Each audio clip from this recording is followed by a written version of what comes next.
Assalamualaikum warahmatullahi wabarakatuh. Perkenalkan, nama saya Fitria Anjarsari dengan NPM 101200042 dari kelas C3 Manajemen. Video ini dibuat untuk memenuhi tugas evaluasi tengah semester dari mata kuliah Pendidikan Agama 4. Materi pertama yaitu bab 1 Syahadatain, yang merupakan persaksian atau transaksi dan juga bisa diartikan sebagai persaksian dalam Al-Quran. Terdapat 3 makna dalam syahadatain, yaitu 1.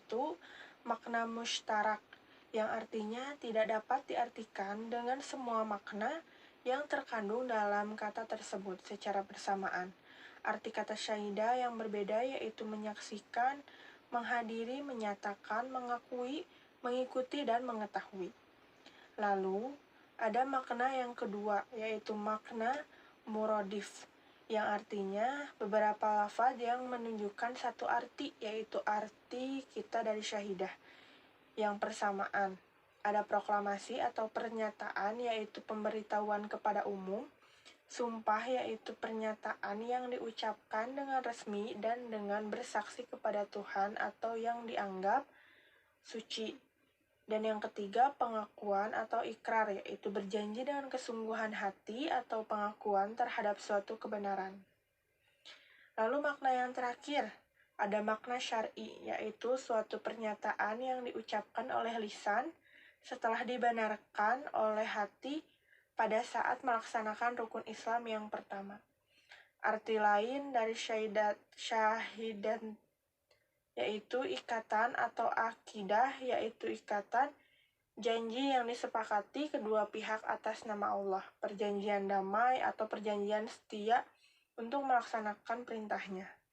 Perjanjian yaitu persetujuan tertulis maupun lisan yang dibuat oleh dua belah pihak atau lebih yang masing-masing berjanji akan mencatat apa yang dipersetujukan itu. Terdapat juga kontrak sosial dalam syariat, yaitu bai'an, yang mempunyai arti pengucapan sumpah atau janji setia kepada imam atau pernyataan kesungguhan dan kesiapan taat serta patuh kepada nabi atau imam selama tidak melanggar ketentuan agama. Dan tijarat, yaitu jual beli antara seorang mukmin dengan Allah Subhanahu wa taala.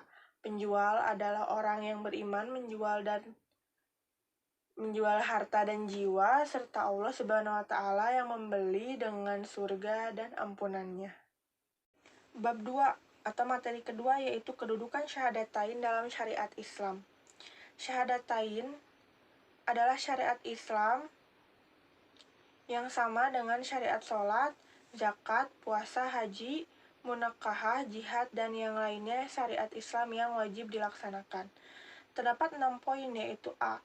Rukun pertama, rukun Islam. Dalam pembentukan masyarakat Muslim, rukun Islam ini berpengaruh dalam keberhasilan pelaksanaan syahadatain dan mempermudah untuk melaksanakan syariat selanjutnya. Yang kedua, perwujudan al-wala dan al-bara. Kalimat la ilaha artinya selain menolak sesembahan selain Allah, sekaligus mencabut loyalitas dan ikatan kepada tagut, yaitu disebut sebagai al-bara. Lalu kalimat illallah yaitu sikap menerima hanya Allah sebagai sesembahan sekaligus menerimakan ikatan dan loyalitas, dan itu disebut al-wala. Lalu yang C, tujuan akhir proses dakwah. Dakwah adalah suatu usaha untuk mengajak manusia ke dalam al-ikhlas sebagai sabili robika serta mengeluarkan manusia dari kegelapan kepada cahaya. Dan yang keempat, akar pohon Islam. Allah memberikan perumpamaan kalimat thayyibah sebagai pohon yang baik dan akarnya itu sendiri memiliki fungsi untuk pengikat pohon, penguat pohon, dan pencari makanan. Lalu yang kelima, ada pondasi bangunan Islam. Terdapat 3 makna, yaitu bangunan fisik yang berupa landasan, pengikat, penguat, dan batasan. Yang kedua, ada bangunan masyarakat yang meliputi syahadatain, aqimus sholat, atul zakat, haji, dan saum. Dan yang terakhir, bangunan sistem nilai terdiri dari pondasi, dinding, atap pengaman, dan pemeliharaan kesehatan. Lalu yang keenam, penjaga hati. Terdapat fungsi dari syariat syahadatain, yaitu membangun kekuatan, misi, membangun visi, menciptakan wawasan, dan komitmen total. Bab yang ketiga, yaitu syahadatain dalam proses kehidupan manusia, yang merupakan syariat yang sangat urgent karena dengan syariat ini manusia ditentukan nasibnya di hari akhir. Ada yang pertama, tahapan kehidupan manusia. 1. Tahapan proses kehidupan. Terdapat 3 tahapan dalam proses ini, yaitu nutfah, alqah, dan mudghah. Tahapan kehidupan pertama terdapat 2 tahapan pada peristiwa ini, yaitu tahapan alam rohim dan alam dunia. Yang ketiga, tahapan kematian kedua. Terdapat 4 tahapan, yaitu kehancuran alam semesta, hari kebangkitan, hari perhitungan, dan hari pembalasan. Lalu yang B, sikap manusia tentang syahadatain terbagi menjadi 2, yaitu yang menerima seruan Rasul dan yang menolak seruan Rasul. Materi keempat atau bab 4, yaitu hubungan rukun iman dan rukun Islam. Iman berasal dari kata amana, yaitu percaya atau menerima, dan lawan katanya yaitu kafarah, yaitu menolak atau menutupi. Lalu yang A, rukun iman. 1. Iman kepada Allah. Di dalamnya terdapat iman kepada zat, iman kepada asma, dan iman kepada af'al. Terdapat juga fungsional antara Rob, Malik, dan Ilah, yaitu Rob pencipta, Malik raja manusia, dan Ilah sebagai sembahan manusia.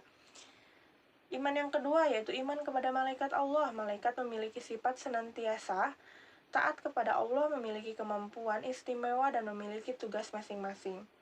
Dan yang ketiga, iman kepada kitabullah, mempercayai dan meyakini bahwa kitab itu benar-benar wahyu yang diturunkan oleh Allah Subhanahu wa taala sebagai pondasi ajaran Islam. Iman yang keempat, iman kepada Rasulullah. Rasul yaitu manusia yang diberi mandat oleh Allah Subhanahu wa taala untuk mengejawantahkan aturan Allah di muka bumi. Rasul juga mempunyai kewenangan, yaitu memberi keputusan, memberi pengampunan, menetapkan hukuman, dan pemberi legitimasi. Iman yang kelima, iman kepada hari akhir. Dan yang keenam, iman kepada takdir Allah. Lalu B, rukun Islam. Rukun Islam yaitu terdapat 1 syahadat, 2 saum, dan 3 haji. Dan yang C, hubungan rukun iman dan rukun Islam. Rukun iman, iman sebagai akar yang berfungsi sebagai penyerap air, penguat, dan pengikat pohon. Lalu Islam sebagai batang untuk menyuplai dan mengolah makanan. Dan ihsan sebagai buah, yaitu hasil dari suatu proses.